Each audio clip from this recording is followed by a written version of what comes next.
Hi hello నమస్తే friends. ఈరోజు మనం జొన్న పిండితో బోండాలు ఎలా తయారు చేయాలో చూద్దాము. దానికోసం చూడండి ఫ్రెండ్స్, దాని గురించి చెప్పేలోపు పిండి ఎలా తయారు చేసుకున్నామో ఆయిల్ హీట్ ఎక్కాలి కదండి. నేను స్టవ్ వెలిగించి బాండి పెట్టి ఆయిల్ పెట్టాను డీప్ ఫ్రైకి. ఇది డీప్ ఫ్రైకి ఆయిల్ హీట్ అయ్యేలోపు మీకు ఎలా తయారు చేయాలో చూపిస్తాను పిండిని. చూడండి ఫ్రెండ్స్, జొన్న పిండి 2 కప్పులు, దోసపిండి రుబ్బి పెట్టుకుంటాం కదా ఆ పిండి 2 కప్పులు, 2 కలిపి ఉప్పు, పచ్చిమిర్చి, కరివేపాకు, కొత్తిమీర, ఉల్లిపాయలు అన్నీ వేసి కలిపి పెట్టాను. ఒక హాఫ్ అన్ అవర్ కలిపి పెట్టుకోవాలి. అప్పుడు చాలా పఫీగా వస్తాయండి. నేను సోడా వేయలేదండి, కావాలంటే వేసుకోవచ్చు, లేదంటే లేదు.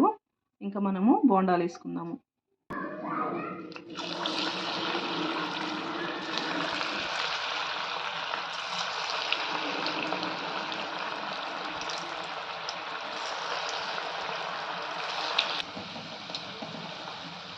రుచికి సరిపడా కొంచెం ఉప్పు వేసుకోండి. చట్నీలు ఉంటాయి కాబట్టి నేను కొంచెం తక్కువ వేసాను, కొంచెమే వేసుకోవాలి.